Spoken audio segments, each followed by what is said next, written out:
If ever I had a feeling. Olá, meus amores, tudo bem com vocês? Sejam muito bem-vindos a mais uma aula de história. Na aula de hoje, nós vamos corrigir a atividade que nós fizemos, que eu enviei para vocês na semana passada sobre feudalismo, ainda aí falando sobre Idade Média, tá? Vou ler aqui junto com vocês e responder aqui as questões juntinhos, tá bom? Acompanhe comigo aqui. Bom, aqui eu coloquei algumas orientações, passei para vocês um texto para vocês terem aí base do que responder. E aqui embaixo eu tenho as questões. Uma delas é dissertativa e as demais questões são aí objetivas. Então vamos lá. A primeira. Qual a diferença entre as obrigações de um vassalo e as de um servo na sociedade feudal? Ora, meninos, vocês precisam se lembrar de algo que eu já frisei com vocês várias vezes nas aulas, que a relação de suzerania e vassalagem é entre os nobres. Então, o vassalo, ele é um nobre, o servo não. O servo estaria ali no terceiro estamento da sociedade. Lembra? Naquela pirâmide que a gente passou, que eu passei para vocês? Clero lá em cima, responsável por rezar, por orar. Os nobres responsáveis por proteger, então eles vão lutar, E os servos estariam ali em terceiro, nesse terceiro estamento, responsáveis por trabalhar. Então, o vassalo, ele é um nobre, ele vai receber aí do seu suzerano proteção, tá? E um feudo, que pode ser uma terra ou não. O vassalo, então, ele vai ter servos, Os servos vão trabalhar ali nas suas terras, tá? Os servos são pessoas que procuram abrigo nessas terras desse nobre, tá? Então, esse vassalo, ele é vassalo de alguém, mas ele pode ser suzerano também, lembra disso que nós conversamos lá em algumas aulas anteriores? Então, esse vassalo, ele vai oferecer proteção para esses servos que vão estar ali na sua terra. Mas os servos, eles são responsáveis por trabalhar e para trabalhar ali, para ficar naquela terra, eles têm que pagar uma série de impostos. Lembra que nós vimos na aula passada, corvéia, banalidade, enfim, vários impostos que eles tinham que pagar por usar a terra, por usar os equipamentos, as ferramentas do senhor feudal, do vassalo, no caso aqui o nobre, tá? Então, a diferença entre o vassalo é que ele é um nobre, tá? Ele é um nobre e ele oferece proteção militar. O servo, ele vai trabalhar, ele tem que pagar impostos, vários impostos para usar aquela terra e as ferramentas, certo? Não esqueçam de construir a resposta com início, meio e fim, tá? Direitinho, dissertativa, beleza? Vamos aqui para número 2. Nas relações de suzerania e vassalagem dominantes durante o feudalismo europeu, é possível observar que, letra A servidão representou, sobretudo na França e na Península Ibérica, um verdadeiro renascimento da escravidão, conforme existia na Roma imperial. Falsa, completamente falsa, Lembra que eu falei isso para vocês, meninos, não confundam servidão com escravidão, tá? A escravidão, a pessoa é uma propriedade do dono, o servo não é propriedade, ele pode a qualquer momento sair dali, só que ele perderia a proteção, a proteção do senhor feudal, tá bom? B. Os suzeranos leigos formados pela grande nobreza fundiária distinguiam juridicamente os servos que trabalhavam nos campos dos que produziam nas cidades. Não existia, meninos, essa distinção jurídica entre servo que trabalhava na cidade, em vilas, que trabalhavam ali ao redor dos feudos ou que trabalhava ali nos feudos, eram todos servos, tá? Então não existia essa distinção. C. Mesmo dispondo de grandes propriedades territoriais, os suzeranos eclesiásticos não mantinham a servidão nos seus domínios, mas sim o trabalho livre. Não, muito pelo contrário. Lembra que eu falei para vocês que a Igreja Católica, muitas vezes a gente brinca, fala brinca entre aspas, né? Fala que ela é a grande senhora feudal desse período, porque ela tinha muitas terras e tinha muitos servos, tá? Que trabalhavam ali para essa igreja, tá? Letra D. O sistema de impostos incidia de forma pesada sobre os servos. O imposto da mão morta, por exemplo, era pago pelos herdeiros de um servo que morria para que continuasse nas terras pertencentes ao suzerano. Verdadeira essa questão, né? A letra D aqui, então, é a questão correta. O sistema de impostos incidia de forma pesada, ou seja, os servos pagavam muitos impostos. Um deles era essa mão morta, como eu li para vocês na aula passada, né? Na aula da semana passada, eles tinham que pagar se a pessoa, né, o responsável pela família morresse e os herdeiros quisessem continuar ali, tá? Vamos ler a letra E só para a gente descartar. Letra E. As principais instituições sociais que sustentavam as relações entre senhores e servos eram de origem muçulmana, oriundos da longa presença árabe na Europa Ocidental. Não, as instituições sociais entre senhores e servos advêm aí lá de Roma, da questão do colonato. Lembra do colonato? É uma característica aqui lá da sociedade romana que acabou ficando na mescla de cultura, mescla de tradições aqui para a Idade Média, para o feudalismo. Tá? Então a resposta certa é a letra D, beleza? 3. Segundo o historiador Robert S. Lopes, a Revolução Comercial da Idade Média, entre 950 e 1350, o Estatuto dos Construtores das Catedrais Medievais representava um grande progresso relativamente à condição miserável dos escravos que erigiam as pirâmides e dos forçados que construíram os aquedutos romanos. As catedrais medievais foram construídas por, letra A, artesãos livres e remunerados, citadinos voluntários trabalhando em mutirão, camponeses que prestavam trabalho gratuito, mão de obra especializada e estrangeira, ou servos rurais recompensados com liberdade. Primeiro que servo não tem que negociar a liberdade porque ele era ser livre, tá? Então essa aqui a gente já descarta logo de cara. Camponeses que prestavam trabalhos gratuitos, não, os camponeses, né? Os servos que prestavam esse trabalho, mas não era gratuito, era para pagar a estadia deles, para pagar ali a proteção do senhor feudal. Então você descarta a letra C também, tá? Citadinos voluntários trabalhando em multidão, de jeito nenhum, não existia isso, né? As pessoas vão trabalhar aí voluntária para construir a igreja, não era.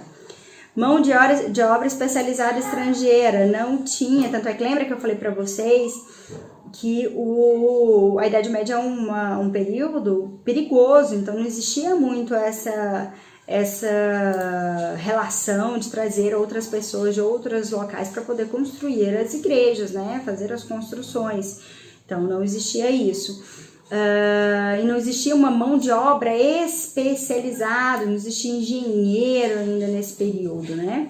Por isso a alternativa correta são aqui esses artesãos livres e remunerados. A igreja pagava para que eles pudessem construir ali essas catedrais medievais. Lembrem-se, meninos, que eu falei para vocês que além daquela estrutura da pirâmide, desses três setores da sociedade, esses três estamentos, existia toda uma complexidade, né, dessa sociedade. Uma delas aqui representa esse exercício, tá? Então a letra A, quem construiu essas igrejas foi aí a mão de obra livre e pessoas remuneradas, artesãos livres, tá bom? 4.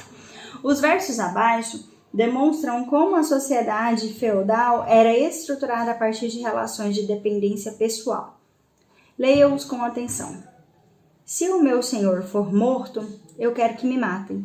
Se ele for enforcado, enforcai-me-ei com ele. Se ele for posto na fogueira, quero ser queimado. E se ele se afogar, lançai-me a água com ele. Citado por Mark Bloch. A gente já leu, inclusive, outra citação dele em relação à Idade Média. A respeito dessa sociedade, é incorreto afirmar que Incorreto. Então, estamos procurando a alternativa falsa. Letra A. O rei mantinha um papel predominantemente simbólico, mas, na verdade, exercia o seu poder de fato como senhor feudal de suas próprias terras. Corretíssimo, né? Lembra que eu falei para vocês, o rei não deixa de existir, mas ele vai aqui, muitas vezes o senhor feudal, ele tem mais poder do que o próprio rei. Então, como que ele vai continuar existindo nessa sociedade? Ele também é um senhor feudal, no final das contas, tá bom? Então, a letra A tá certa. B. Os servos que recebiam de seus senhores os lotes de terra para produzirem estavam em contrapartida submetidos a uma série de taxas, como a talha e as banalidades. Correto, são os impostos que eles precisam pagar, né? 2 deles aqui no caso. C. Os suzeranos e os vassalos estavam ligados entre si por uma relação de dependência e de obrigações mútuas a serem cumpridas. Verdadeiro, né? A relação entre suzerania e vassalagem é uma relação de mão dupla. D. A sociedade se dividia basicamente em 2 ordens, estados, dependentes entre si.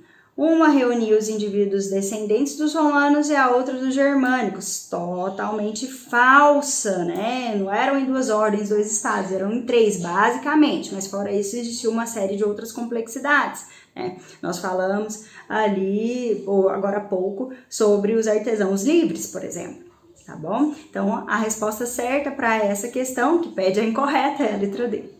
Ok? Próxima. 5. Politicamente, o feudalismo se caracterizava pela a atribuição apenas do poder executivo aos senhores da terra. Não, porque aqui no caso não existia poder executivo, né? Mas aqui está falando de poder de prática desses senhores de terras e não era assim. B. Relação direta entre posse dos feudos e soberania, fragmentando-se o poder central. Essa aqui até agora é a mais próxima, né? Relação direta entre posse dos feudos e soberania.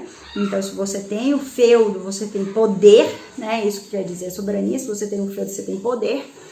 E isso gerava essa fragmentação do poder, essa descentralização e fragmentação do poder que a gente fala desde quando nós começamos a falar sobre a Idade Média. Tá? Então, muito provavelmente, a resposta certa dessa questão é a letra B. Mas nós vamos ler as outras para a gente descartar. C. Relação entre a vassalagem e suzerania entre mercadores e senhores feudais. Pelo amor de Deus, mercador não é nobre, né? Então, falsa. Absoluta descentralização administrativa com subordinação dos bispos aos senhores feudais, de jeito nenhum, porque muitas vezes a igreja era o próprio senhor feudal, né? Falsa também. Existência de uma legislação específica para reger a vida de cada feudo. Não existia legislação. Cada feudo conduzia de uma forma, mas não existia uma legislação, não existia leis, tá? Escritas, não existe isso. Lembra que nós falamos? Na mescla entre a cultura germânica e a cultura românica, né, houve a adaptação das regras nesse sentido muito mais germânicas do que das românicas. Então, não existia lei escrita, tá bom? Então, a resposta certa para número 5, letra B. Vamos para as 2 últimas, né? Número 6. Marque a correspondência errada em relação aos impostos, questão interessantíssima, né? Corvéia, imposto em trabalho. Talha, imposto em produtos. Banalidades, imposto em produtos. Vintém, imposto em produtos. Mal-morta, imposto em produtos. Questão completamente fácil, né, gente? Como que eram pagos impostos? Apenas em formato de trabalho, né? Não era em formato de produtos, não era feito nenhum tipo de trabalho que você pagava com um trabalho em si, você pagava com produto, tá? Então, a corvéia aqui era o imposto pago em produtos. Então, a alternativa correta, já que ele tá pedindo a incorreta, né? É a letra A, tá? Corvéia, que era um imposto também pago em produtos. 7. Quanto às relações entre suzeranos e vassalos, podemos dizer, né? Senhor e servo eram categorias semelhantes a suzeranos e vassalos? De jeito nenhum. Relação de suzerania e vassalagem apenas entre nobres. Então, falsa. B. O servo prestava homenagem ao senhor feudal? Não. Quem prestava homenagem ao senhor feudal era ali o seu vassalo, né? Então, no caso, o senhor feudal era o suzerano e a pessoa que prestava homenagem a ele era o vassalo, outro nobre. C. O senhor feudal concedia o benefício ao vassalo. O senhor feudal concedia o benefício ao vassalo. Nem sempre o senhor feudal era um suzerano, às vezes ele era apenas vassalo. Então, cuidado com isso aqui. O senhor feudal concedia benefício ao vassalo só se o senhor feudal fosse um suzerano, né? Nem todo senhor feudal vai ser suzerano. Provavelmente ele é vassalo, mas não suzerano. Tá? Não obrigatoriamente ele é um suzerano. Então, essa também é falsa. D. As obrigações entre vassalos e suzeranos eram recíprocas? Sim, né? Um oferecia proteção militar, o outro concedia o feudo, tá? Essa relação de fidelidade, então era uma via de mão dupla. Falei isso agora mesmo para vocês. Então, a resposta certa aqui é a letra D. Mas vamos ler a última. O juramento de fidelidade podia ser rompido a qualquer momento? De jeito nenhum, não podia ser rompido a qualquer momento, não, tá? Tanto é que se você rompesse, provavelmente você estaria colocando aí na lama a sua honra, e isso era uma questão muito importante para aquele período, tá? E não era rompido assim tão facilmente. Então, a resposta certa, letra D. Tá? Espero que vocês tenham entendido, que vocês tenham acertado a maioria dessas questões. Qualquer dúvida que ainda tenha ficado, mande mensagem lá no WhatsApp pra gente tirar a dúvida de vocês, tá? Não fiquem com dúvidas, beleza? Próxima aula a gente dá continuidade ao nosso conteúdo e vamos tentar fechar esse tema da Idade Média, beleza? Grande beijo e até a próxima. Tchau, tchau.